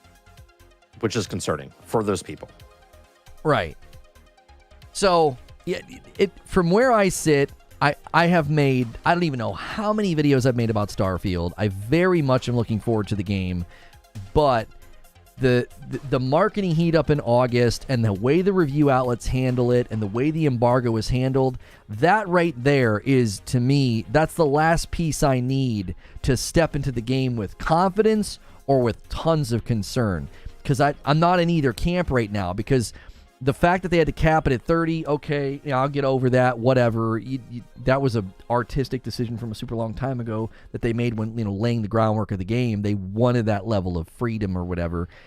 Okay, fine, I get over that. But man, oh man, if this game does not run well on a PC that's built to run games well, then I think that thing is going to really, really struggle and suffer, I'll have so many questions. I will have so many questions, knowing that they bought ZeniMax in response to PlayStation grabbing all the timed exclusivities with Deathloop, Ghostwire. Starfield was heading towards exclusivity. I mean, they admitted this. Phil Spencer admitted, oh yeah, we didn't want that to happen again, so we bought ZeniMax. I mean, isn't it funny though? Like, obviously, it's like, what have you done for me lately? Like in the film industry, it's like, what have you done for me lately? Like your best thing, if your last thing sucked, they don't want to work with you. If you've done something well, they'll work with you. So as gamers, right? Bethesda has always made games that have always been contenders, like of Game of the Year, right? They've Morrowind, Oblivion, Skyrim, Fallout 3, Fallout 4. The only game that had, yes, there was bugs in those games, but the only game that was really criticized was Fallout 76, which was the co-op multiplayer online type of thing they kind of just chucked out there. And now, 4 years later, I think it's 4 years later, it's actually in a good spot, right? So that's what everyone hates Bethesda for. They're like, oh, it's going to suck. It's going to be like this catalyst of they can't do anything right. And I don't know if that's the case, right? I don't know if Starfield's going to suck like Fallout 76 did when it came out. I don't know if Starfield's going to, did I say it right? Yeah. Starfield. I don't know if, I don't even know. I don't know if it's going to suck like Fallout 76. I just think that a lot of people buy or play Bethesda games because of the rich storytelling they do inside their games. Like Skyrim is a beloved game to this day, like 12 years later, right? That's technically the last game, or no, Fallout 4 is technically the last game they created, and it was a great game. So why is everyone on the bandwagon that they want this to suck? You know what I'm saying? It feels like everyone wants it to suck, not that it might suck. They're like, it's going to suck, and if it doesn't suck, they're like, oh, see, it's okay.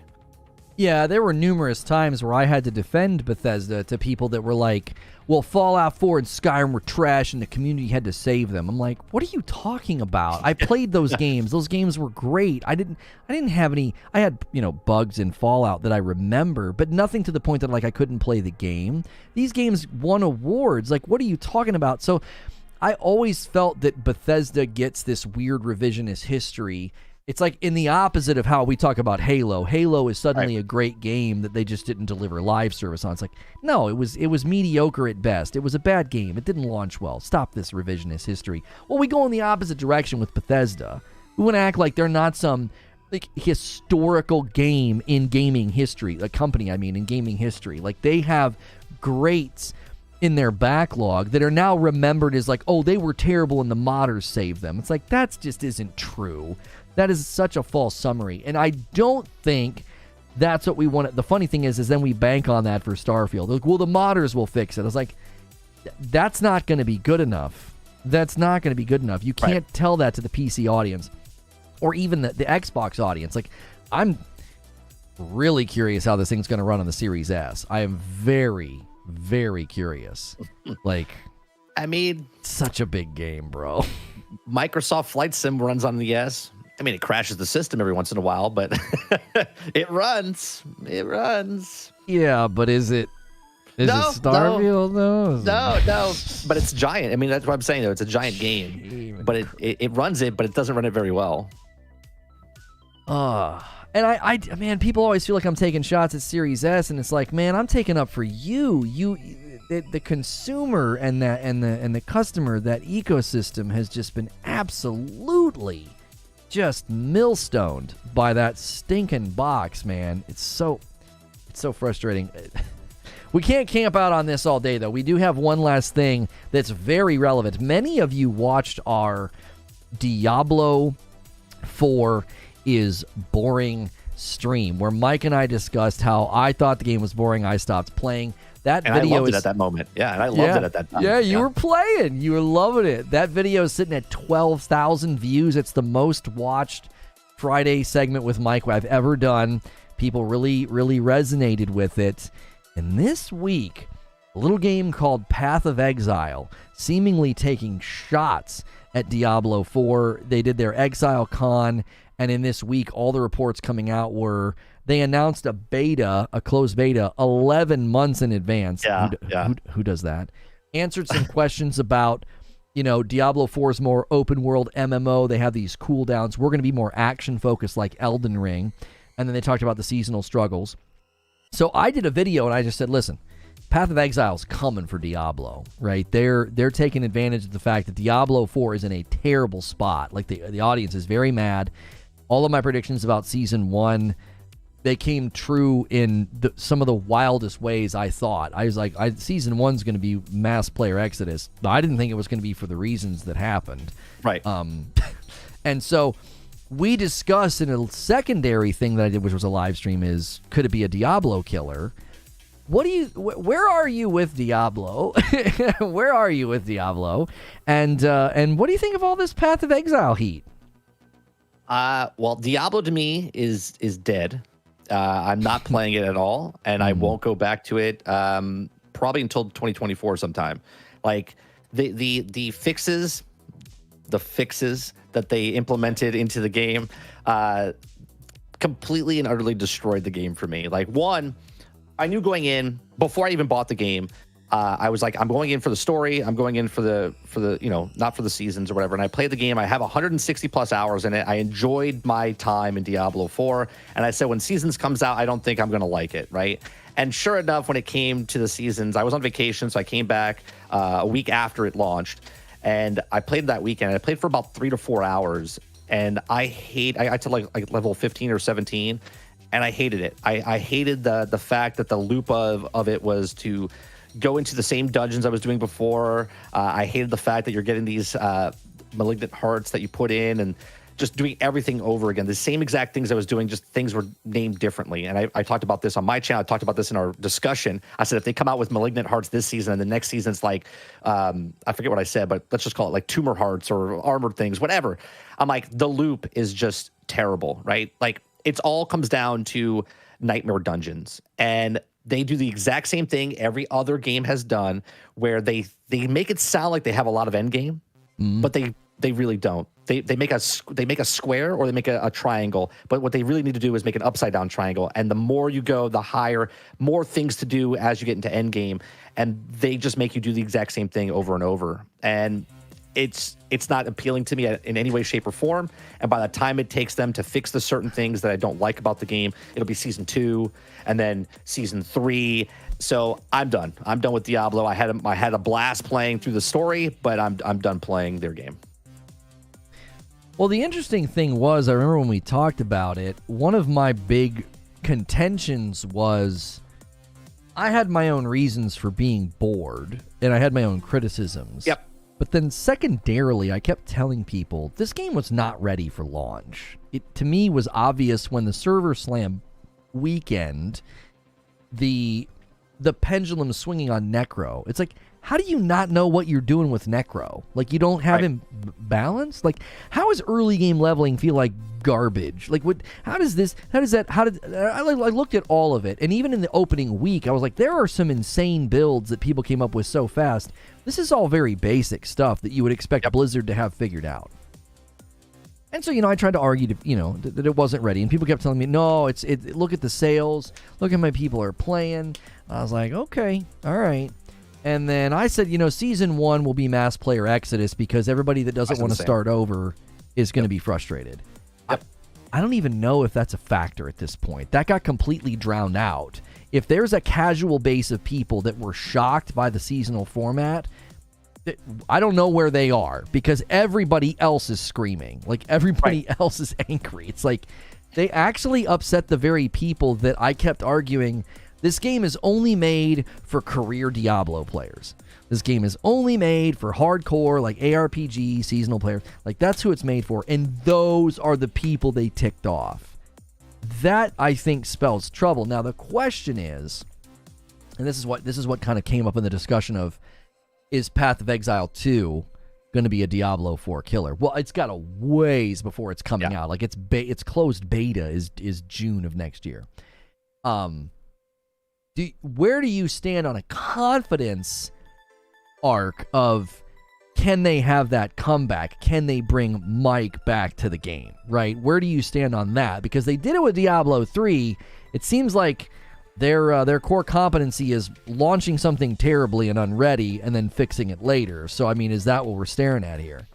To bring me back, they would have to let me bring the character that I already put 160 hours into seasons, right? And they can easily do that because of the level scaling they have. It doesn't matter if I'm level 77 or if I'm level 1. If I go into the seasons, everything I'm fighting is the same level as me. And to go up in the story of the game, I have to go up the season pass, which even if I'm a level 77, I still have to go up level 1, 2, 3, 4. I still have to do the tasks at hand to go through the battle pass to get it up leveled, right? So it doesn't make any sense. That's the way they get me back. If that happens or not, I don't know, and I don't care. As far as Path of Exile, I don't think I hate the term game killer, right? We did this with Destiny every time. Every time a game came out, they're like, it's the Destiny killer. It's just like, no game kills any other game. What kills the game is the games itself, right? Look at Destiny right now. It's killing itself by doing what it's doing, right? Look at Diablo. It's killing itself by what it's doing. I don't think another game that's coming out 11 months from now is going to be a Diablo killer. I think Diablo itself is going to be killing their own game, and the player base dwindles down to that 20% that makes 80% of the money for them. So Path of Exile, the difference between Path of Exile and Diablo is a paid game right up the front, and they already got your money and they can laugh at your face. Path of Exile 2 is a free-to-play game, and free-to-play games have to be good from the start because they want you to continue keep playing. So they make the game really good, okay? And there's a hardcore audience for Path of Exile right now, and those people are going to move right over to Path of Exile 2. Newcomers are going to have a hard time with Path of Exile because it's really complicated, right? And I know they're making efforts to make it more easier for people to get in and like teach you the ways in Path of Exile 2, like the onboarding type of thing. So if they can do that, then yeah, they'll pull people from all games if the casual, not, I don't want to say casual, if a new player can come into Path of Exile 2 and not feel overwhelmed and confused by all the stuff that they have in that game, right? Yeah, they definitely are wanting to be more approachable. You know, they have indicated that. They have said that. And that was always my pushback with PoE was I got to go get a guide, like, because the skill trees are bonkers, and I don't have time to, you know, research, and I'm not trying to do a research paper, you know, right. to play a video game. And I think it's awesome that level of depth is there, but that was always a barrier for me. It's like, man, I do not have time. I am 100% casual dad gamer now. I don't have the time to do all those things. And so for me, when I looked at this, I agree with you. One game cannot kill another. But I did cite 2 examples of times where a game seemed to be dead set on hurtling toward a cliff, and another game came along and helped out, right? Yeah. And so I gave the example of Battleborn and the Overwatch demo, or if you remember that, the Overwatch. Yeah, I remember. I bought into Battleborn. Right. And I played Battleborn for like a week, and I was like, this game's just not built well. And Overwatch was like, yeah, it certainly isn't. And we're a Blizzard game. So they just shoved Battleborn off the cliff. The other time was World of Warcraft was already having player exodus. Final Fantasy XIV comes in, delivers greatness, and everybody comes flooding over to Final Fantasy XIV. So the situation now in my mind is Diablo 4 is on notice.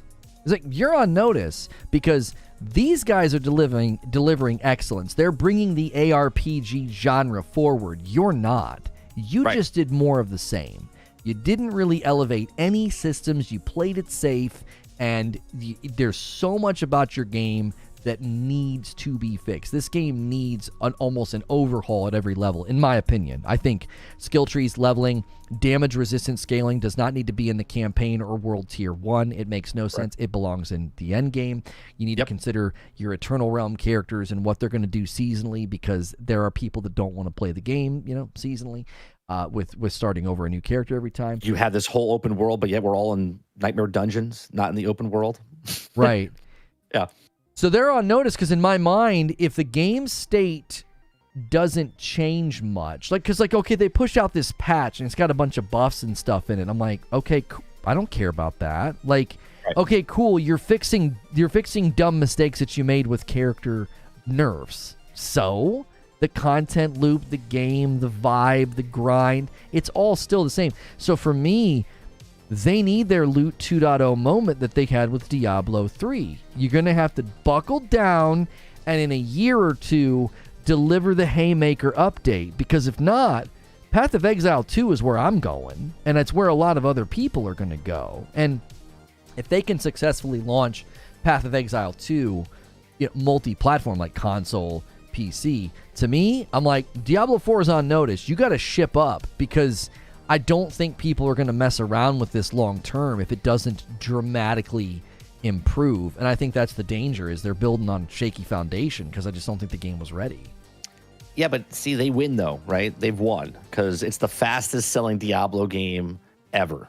So they've made their billions of dollars, and now they can take their sweet time fixing it over time, right? Because there's no downside now. The downside is they already got your money up front, and they can take their sweet time, and people are going to come back, and they're going to make that dribble money effect with the cosmetics or the battle pass and whatnot, for the season pass, whatever, right? So they'll constantly make little money here and there, but they've already made their money for the game. The game is successful, right? Regardless if you want, they could literally stop being a live service game today and be like, yep, we're working on Diablo 5, right? They're in, they're good. So that's the problem with games like this. The problem with the game like this is that no matter how the game comes out, they market it well, they showed it off well, people fell for it, right? And now they made their tons and boatloads of money, and they're just like, yeah, we'll fix it when we want to fix it. I think there's a greater tension here than that, though. I think when a game this size, studio this size, bandwidth at this level, I don't think they can be that brazen and be like, well, we made our money back, so screw you. Like, they have revenue projections that this game has to meet. Oh, for sure.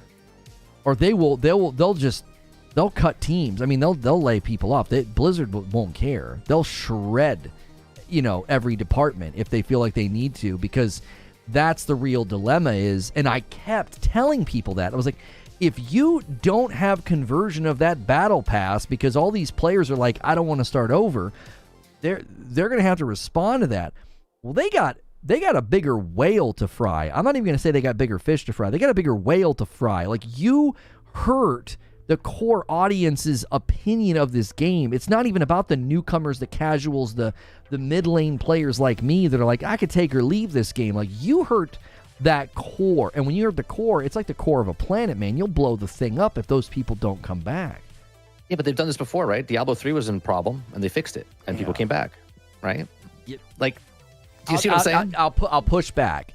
Diablo 3, when they did that, the market wasn't as competitive. There are so many good games out. There are so many excellent games. Last Epoch, Path of Exile 2. I don't think it's as easy. I don't think it's as easy anymore to do that. What does that be as easy? I'll say the same thing about Destiny. You want to pull that crap now, your game's dead. Nobody's giving you that shot because it's the market's too competitive. But that's my point, though. They charge $70, $80, $90 for their game up front, right? The 10 million people that bought the game, they made their money. Where when Diablo 3 came out, they didn't make that money, right? They didn't make that many sales, right? This is the fastest selling Diablo of all time, right? So they've surpassed everything they've done before. So they have some leeway. They have some room to be like, okay, let's get our stuff together. And if we fix it in season 3 or season 4, we're okay. We can float, right? Overall, with the money that they've made from the initial sales.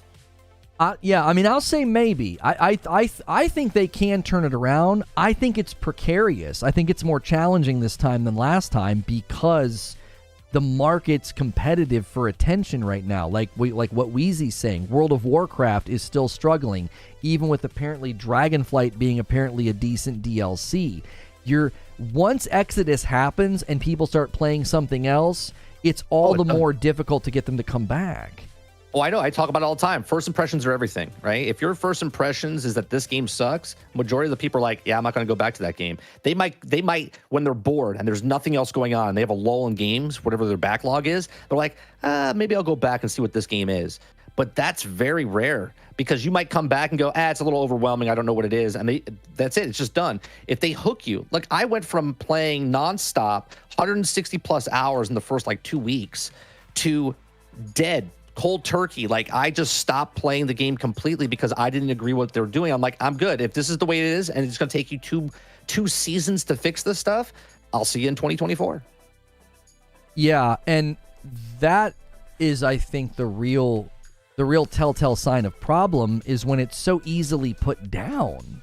I was so shocked at how easy it was. Anticipated this game. I played D1, Diablo 2, Diablo 3. I played Diablo 3 a bunch with my wife, and I'm level 26. I'm sitting on the couch with her, and I'm like, I'm done. I don't want to play this game. And I've never been able to do that before with games like this, and I don't think I'm alone in that. I think players are now more happy to be like, I got a backlog of games, bro. Exactly. There are so many games coming out that are live service. That's the other bubble that could potentially burst here. Many people have said this. There's only so many players in the pool, man. You start doing tons of live service games. Last Epoch and Path of Exile are aware of this. Did you know that they talk so their seasons don't overlap? I didn't know that. The guys working on Last Epoch play Path of Exile, so they want to be able to play the season. So they're like, yeah, we actually talk so that they don't overlap. That's awesome. But they're keenly aware of that. It's like, dude, there's only so many players out here that are going to play these kinds of games. Right. That's true for Diablo 4. Like, there's only so many players. What do you think? I just saw yesterday, someone posted in my Discord that they're doing the Twitch Prime drop or Amazon Prime drop where it's 4 levels of your season pass, right? And people are like, oh, it's no big deal. I'm like, that's concerning. That means a lot of people have stopped playing the season, in my opinion, and they're trying to get people to come back. This is not trying to get new players to buy Diablo to give them 4 levels. This is giving 4 levels to people that have the game that have just stopped playing the game. Mm-hmm. Yeah, I saw that. Like, I was like, wait a minute. I had to look at it twice to fully grapple with what I was looking at, that you could get Battle Pass tiers from Prime Gaming. I was like, what? I was like, what?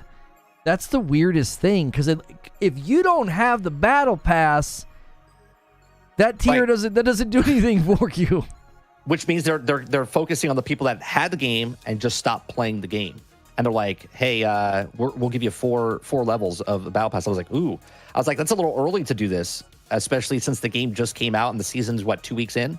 Yeah. And now they're pushing it. So that means the number they're telling you that so many people bought the game, there's a huge downside of people that were playing the season and went, yeah, you know what, this is not interesting enough to me. So they put that out there.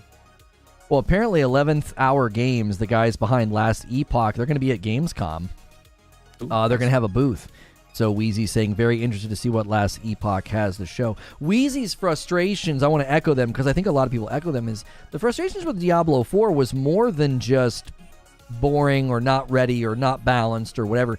There are people in his camp that said there were all these ARPGs that moved the genre forward with nice features, nice quality of life, and Diablo 4 didn't take any of that and do anything with it, which is just... it's remarkable. It would be like Destiny 3 coming out and ignoring all the other live service games and looter shooters that have tried new things and learned great lessons, and they just basically make the same game again, which, knowing Bungie, they might do that, but that would be the same thing if, like, you've not pulled from any of the games out here. There's no might, Lono. They are 100% going to do that. I just want to commiserate a little bit with you. I looked at my Twitter feed yesterday, and I was like, yeah, exactly. Yeah. Oh my gosh, and am I glad? I am glad that I am not over there, because that doesn't look very pleasant to have to cover full time as like a central game. Just, oof. Yeah. They're definitely going to be doing that. Yeah, the issue with what Diablo is in right now, I don't want to say the sky's falling and they're gonna be like, we're closing down the game. That's not going to happen, right? This game's going to be around for years to come. It's just that the masses that they have right now, can they captivate them to keep them coming, or are they going to lose the masses and they only have that core base of players that are constantly playing the game? And will they spend enough to keep the game running? Yeah. Yeah, well, and live service games are it's such a challenge, because if you start, and this is something I said the other day in my Diablo 4 coverage, I was like, if you get into this reaction pendulum swing pattern, you will never get things to the right place. One of the things I felt that Bungie did and Diablo did that worked is they drilled down and then said, here's everything, instead of like this reactionary, oh, we'll do this, oh, sorry, oh, sorry, oh, sorry, and it's like, whoo, whoo, whoo. And when that pendulum starts swinging, it's almost like when you lose control of the car and you overcorrect and you spin out. It's like, y'all are going to spin the game out. No one's going to know which way's up. It's like, so what's my build? Who do I pick? What am I supposed to do? What'd you nerf? What'd you buff? What's the meta? And when people start to feel as if the ground beneath them is just quicksand, that will expedite the exodus, because then you've actually made the problem worse. And that's the real danger of a live service game, is you immediately feel that urgency and impulse, like, we'll fix it, oh my gosh, we'll fix it. And it's like, yeah, you broke it worse by trying to fix it. Because I told folks, I said, there are unforeseen consequences that will come from this immediate reaction that they're doing right now. These patches, these hot fixes, mark my words, I said in 2 months, you'll see, oh, whoops, yeah, we got to take that back, switch this, oh, this broke that. And that's why I told folks in the early stages, like, they don't even know base level class balancing. I was like, how the frick? I said, what do you think is going to happen to the game in a month when people really comb over the game and really find the deep-seated problems that are there? I said last year when they mentioned it, I think it was like in October, November, they said, yeah, all the scaling is going to scale with you. I was like, ooh. I was like, that is the worst decision they could have made inside Diablo 4, where the whole time you're just the same level as everything that you're fighting is the worst. That's the worst part of the game for me. Yeah, Wheezy said that you asked him a month ago about Diablo 4. Everything he said was spot on.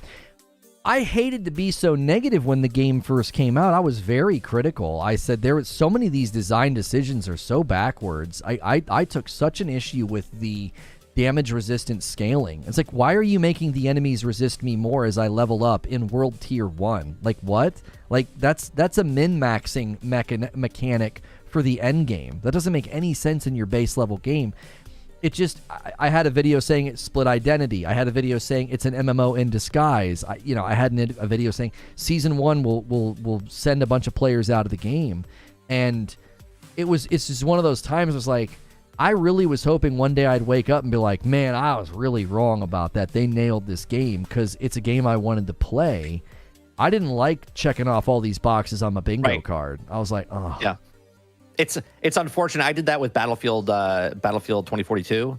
I nailed it spot on the entire time before it even came out. I was like, stay away from this game. It's going to take 18 months to fix. And now there's literal articles that talk about how it took them 18 months to fix. And I was just like, man, I don't want to be right, but sometimes the experience of playing games and being in the industry, just like doing all this all the time, history's got patterns. History repeats itself. So.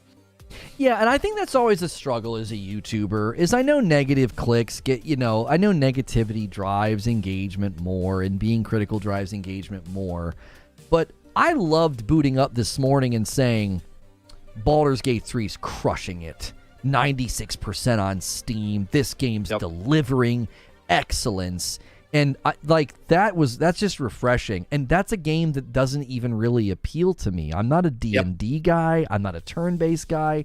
But I'm like, this is a great year for gaming. Like, there's so many good games coming out. So when one of them falters or steps wrong, kind of back to what I was saying, it almost, I think, hurts worse when you're in a really thick year like this. If you step wrong, it's... people don't give you a second chance. They're like, no, I'm done. I was just going to play something else. There's another game. There's so many games coming out. You don't need to give them a second chance. Yeah, and I'm looking forward to a lot more of that's coming this year, and obviously we'll be covering it. And the response today was so good. I tried something a little different with the thumbnail. I just put Reforge Recap on it, and then just a bunch of logos of the games and things that we were going to cover. Hopefully that was something that you guys saw and thought, oh, that'd be a good show. You clicked, you came, you hung out. I'm going to set up the VIP stream. So currently, if you got a gifted member, we had a crazy day. So tonight I'll be doing the Beat Saber stream in the Just Dance outfit. It's humiliating and hilarious and fun all at the same time. You guys went crazy. We hit the goal. So all members can come to that tonight. That is basically in 6 hours. Okay, so wherever you are in the world, 6 hours from now, 8 p.m. Eastern, we do that show. But I do a show on Fridays with Mike and my producer. It's a VIP-only unfiltered stream. So you may want to consider upgrading to VIP right now while I get that set up. And while I'm getting that set up, Mike's going to tell you about his content, his channel, and what you can find when you come and watch him. So you can find me at 30NSG Monday through Thursday from 10 o'clock in the morning till noon Eastern. I cover 3 topics, and we kind of just bounce back and forth with chat. So literally, I just read the news, and then we have conversations back and forth with chat, very interactive. So come check out those streams or watch the past broadcasts. We also do Monday through Thursday, or Monday through Wednesday, 8 p.m. to about 10, 11 o'clock. We play video games, and we banter back and forth while I'm playing video games. And then Thursday night, I do a podcast called Generation X Gaming, which is a weekly podcast I go with my brother. They go over a few top stories in the past week, and we rant along the way. We just hit episode 359, so we almost have enough episodes where you can watch one episode a day for the entire year. That's how we've been doing it since 2015. So come and check that out as well. And then tonight, I'm playing a throwback. I'm playing Star Wars, Transformers: War of Cybertron on the 360.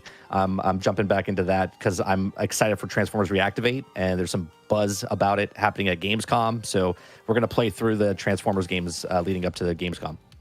Yeah, I heard that game was going to be at Gamescom, and I'm really excited. I got a little concerned when we looked at it the one time because it looked like we might see some maybe Gasha mechanics. I'm like, oh, please don't. It's gonna be Warframe. The picture Warframe with the timers of crafting things. It's gonna be a free to play game. So if you like Transformers, check it out. If you don't like Warframe, you probably won't like it. But it's not just Warframe. It's like Warframe though. Got it.